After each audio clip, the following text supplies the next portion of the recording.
ਸਤਿ ਸ਼੍ਰੀ ਅਕਾਲ ਜੀ। City home news ਦੇਖ ਰਹੇ ਸਾਰੇ ਦਰਸ਼ਕਾਂ ਦਾ ਸਵਾਗਤ ਹੈ। ਅੱਜ ਅਸੀਂ ਗੱਲ ਕਰਾਂਗੇ ਵਰਲਡ ਡਾਇਬਟੀਜ਼ ਡੇ ਬਾਰੇ। ਜਿਹੜਾ ਦਿਨ ਹੈ, ਇਤਿਹਾਸਿਕ ਦਿਨ ਕਹਿ ਲਓ, ਵਰਲਡ ਡਾਇਬਟੀਜ਼ ਡੇ ਪੂਰਾ ਨਵੰਬਰ ਮਹੀਨਾ ਮਨਾਇਆ ਜਾਏਗਾ। ਤੇ ਅੱਜ ਅਸੀਂ ਲੁਧਿਆਣਾ ਸ਼ਹਿਰ ਦੇ ਮਾਹਿਰ ਡਾਕਟਰ ਆਕਸ਼ੀ ਨਾਲ ਗੱਲ ਕਰਾਂਗੇ ਡਾਇਬਟੀਜ਼ ਬਾਰੇ ਔਰ ਪੁੱਛਾਂਗੇ ਇਹਦੀ ਰੋਕਥਾਮ ਕਿਵੇਂ ਹੁੰਦੀ ਹੈ, ਕਿਹੜੀ ਏਜ ਫੈਕਟਰ ਤੋਂ ਸਟਾਰਟ ਹੁੰਦੀ ਹੈ, ਕੀ ਡਾਈਟ ਹੈ।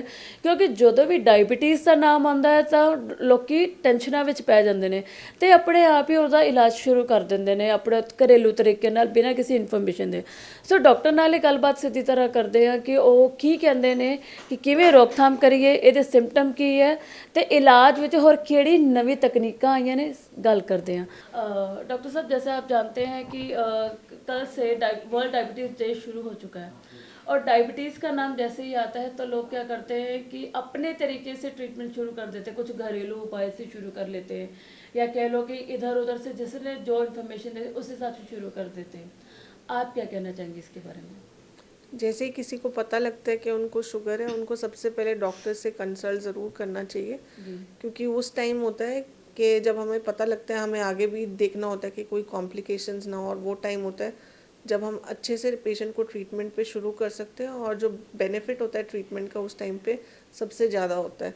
धीरे धीरे जब वो अपना ट्राई कर चुके होते हैं या इधर उधर से दवाइयाँ ले चुके होते हैं, जब उनके कॉम्प्लिकेशंस वगैरह आ चुके होते हैं, अगर तब वो लेट आते हैं हमारे पास, तो फिर हमारे पास भी लिमिटेड दवाइयाँ होती है देने के लिए, या उनके शरीर में बहुत सारे कॉम्प्लिकेशंस हो जाते हैं, जैसे आँखों पे असर आ जाता है, हार्ट पे, गुर्दों पे असर आ जाता है, कहीं कहीं ज़ख्म हो जाते हैं, डायबिटिक फुट बन जाता है। तो उतनी लेट आने का फिर फ़ायदा नहीं होता, क्योंकि फिर उस टाइम हम उनको बेनिफिट नहीं दे सकते, उन कॉम्प्लिकेशंस को ही ट्रीट करते हैं।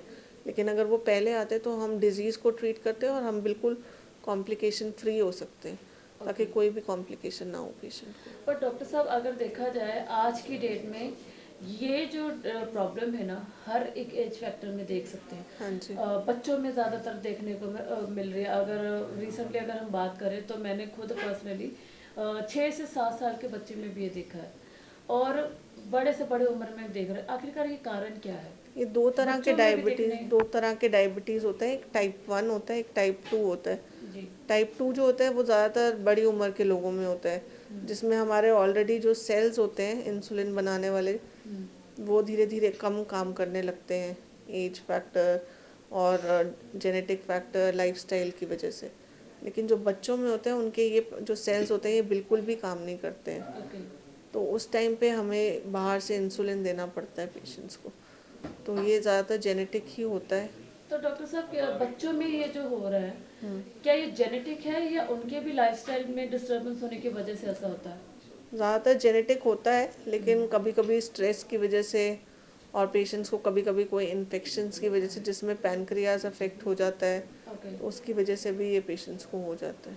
तो इसके होने के मेन कारण क्या है? क्योंकि जनरली लोग कहते हैं कि ज़्यादातर मीठा कंज्यूम करने के कारण होता है और कोई कहता है कि मोटापा ज़्यादा होने के कारण हो रहा है, क्योंकि मोटापा भी देखा जाए आम होता है लोगों में।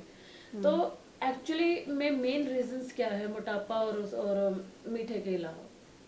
बाकी लाइफस्टाइल आपका कैसे है, अगर सेडेंट्री लाइफस्टाइल है, सिटिंग जॉब है और ज़्यादा स्ट्रेस है आपकी लाइफ में, ज़्यादा टेंशन ले रहे हैं, ये सब कारण हो सकते हैं। हम एक्सरसाइज नहीं करते, अपना प्रॉपर केयर नहीं करते हैं, तो ये सब है। और आजकल जो हमारे को फूड मिलता है, प्रोसेस्ड फूड, वो हम ज़्यादा खाते हैं। पहले के ज़माने में जो हमें नेचुरल फूड पे ज़्यादा हम डिपेंड करते थे, नेचुरल कुकिंग पे, वो सब नहीं खा के अभी हम जो है वेस्टर्नाइज कल्चर को अपना रहे हैं। तो इस करके भी ये सब जो पहले वेस्टर्न कंट्रीज़ में ज़्यादा डिजीज़ होते थे, अब ये डेवलपिंग कंट्रीज़ इंडिया जैसे ज़्यादा हो रहा है। तो डॉक्टर सिम्टम्स यही होते हैं, मरीज़ को ज़्यादातर थकान रहता है, जी। पिंडलियों में दर्द वगैरह होता है, बहुत ज़्यादा भूख लगता है, प्यास बहुत ज़्यादा लगता है नॉर्मल से ज़्यादा, बहुत ज़्यादा बार यूरिन करने जाना पड़ता है, इवन रात रात को उठ के भी पेशेंट को यूरिन करना पड़ता है, वज़न कम होने लगता है, ये सब चीज़ें रहती हैं। केसेस में तो हमने ये देखा है कि वेट गेन हो जाता है, बहुत ही मतलब वेट तरीके से गेन होता है। उसके बारे में क्या कहेंगे? वेट गेन के कारण उनको डायबिटीज़ होता है, लेकिन जब शरीर में शुगर बढ़ जाता है उसके बाद पेशेंट्स को ये होता है कि उनका मसल्स वगैरह कम होने लगता है, उस टाइम पे वेट लॉस होता है। ज़्यादातर क्या होता है ना कि डॉक्टर के पास जाने से पहले लोग डरते हैं, स्पेशली जो हमारे जो मतलब गरीब लोग होते हैं, कह लो कि जो हमारे मतलब एक होता है ना अमीर या मीडियोकर फिर भी अफोर्ड कर ले, लेकिन जो बिल्कुल गरीब लोग हैं वो अफोर्ड करने से पहले सोचते हैं, तो उनके लिए क्या अभी तक डॉक्टर सरकार ने क्या किया है उनके ट्रीटमेंट के लिए कि वो भी अफोर्ड कर सके? आई थिंक मोदी खाना वगैरह खुले हैं, वहाँ पे हमें काफ़ी सारे जो ड्रग्स हैं और इंसुलिन है वो कम रेट पे, चीपर रेट पे मिलते हैं। बाकी पेशेंट्स ईएसआई कार्ड्स वगैरह बनाए हुए हैं गवर्नमेंट ने, उसको वो अवेल कर सकते हैं। बट सबसे पहले है कि उनको अवेयरनेस होना चाहिए कि ये बीमारी भी हो सकती है, और अपना शुगर ज़रूर चेक कराएं। तो जाते चले डॉक्टर साहब, मैं आपसे ये ज़रूर कहना चाहूँगी कि आप लुधियाना वासी, क्योंकि अभी अभी हमारे त्योहार निकल के हटे, सबने मिठाइयाँ दबा के खाई हैं, सब लोगों ने मतलब पटाखे भी खूब चलाए, जिस वजह से कहीं ना कोई इनके जो अपनी इम्यूनिटी है, अपने जो इंटेस्टाइन है, वो कहीं ना कहीं कह लो कि इम्पैक्ट तो इसके ऊपर भी पड़ा होगा। तो उनके लिए क्या मैसेज होगा आपके? यही है कि एक डिसिप्लिन रखें लाइफ में, जी। खाने पीने का और लाइफस्टाइल का, तो उससे ज़्यादातर डायबिटीज़ नहीं होता है। और इन केस होता भी है तो आगे अपना जो है प्रॉपरली डॉक्टर को दिखाएं, उनकी सलाह मानें, जैसे वो डाइट और एक्सरसाइज के बारे में बताते हैं वैसे करें। और फिर कॉम्प्लिकेशंस अगर नहीं होता है तो डायबिटीज़ भी जैसे नॉर्मल लोग रहते हैं। ਇਹ ਸੀਗੇ ਸਾਡੇ ਨਾਲ ਡਾਕਟਰ ਆਕਸ਼ੀ, ਜਿਨ੍ਹਾਂ ਨੇ ਸਾਨੂੰ ਦੱਸਿਆ ਡਾਇਬੀਟੀਜ਼ ਬਾਰੇ, ਵਰਲਡ ਡਾਇਬੀਟੀਜ਼ ਡੇਜ਼ ਦੇ ਵਿੱਚ ਕਿਸ ਤਰੀਕੇ ਨਾਲ ਲੋਕਾਂ ਨੂੰ ਜਾਗਰੂਕ ਕਰ ਰਹੇ ਨੇ। ਪਰ ਸਾਡੀ ਕਿਤੇ ਨਾ ਕਿਤੇ ਆਪਣੀ ਵੀ ਜ਼ਿੰਮੇਵਾਰੀ ਬਣਦੀ ਹੈ ਕਿ ਅਸੀਂ ਆਪਦੀ ਡਾਈਟ 'ਤੇ ਧਿਆਨ ਰੱਖੀਏ, ਆਪਣੇ ਲਾਈਫ ਸਟਾਈਲ 'ਤੇ ਧਿਆਨ ਰੱਖੀਏ, ਤਾਂ ਕਿ ਇਹੋ ਜਿਹੀ ਬਿਮਾਰੀਆਂ ਸਾਡੇ ਆਲੇ ਦੁਆਲੇ ਫਟਕਣ ਵੀ ਨਾ। ਤੇ ਤੁਸੀਂ ਵੀ ਸਾਨੂੰ ਦੱਸੋ ਕਿ ਤੁਸੀਂ ਆਪ ਦਾ ਧਿਆਨ ਕਿਵੇਂ ਰੱਖਦੇ ਹੋ, ਸਾਨੂੰ ਕਮੈਂਟ ਬਾਕਸਾਂ ਦੇ ਵਿੱਚ ਦੱਸੋ, ਤੁਸੀਂ ਡੀਐਮ ਕਰਕੇ ਦੱਸੋ।